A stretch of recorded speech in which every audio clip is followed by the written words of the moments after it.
About this whole entire event is KSI's whole goal was to show why he should be the A side, because he's gonna get so many more pay-per-view boys than Jake Paul. And he did the exact opposite. Now DAZN had to come out with some fluff that said this was the third biggest event of the year.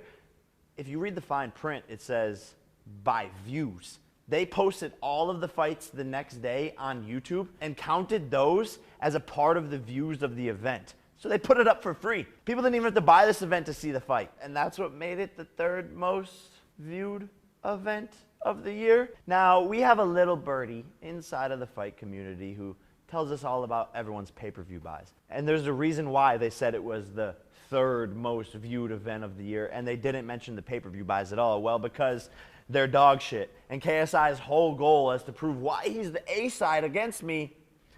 That plan went down the drain. He sold 200,000 pay-per-view buys at $10, which equals $2 million of revenue, which if you know anything about boxing and how much it costs to put on these events, how much they had to pay the undercard fighters, that is a major, major, major flop. My first fight versus Tyron Woodley did 500,000 pay-per-view buys at $60. That equals $30 million generated. KSI, $2 million. Me, $30 million. 15 times more.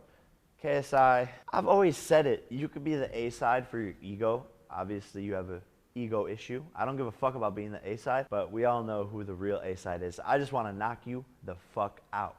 I'll do it in your own country. I'll let you be the A side, because it doesn't matter when it's all said and done and you're asleep on the fucking camera.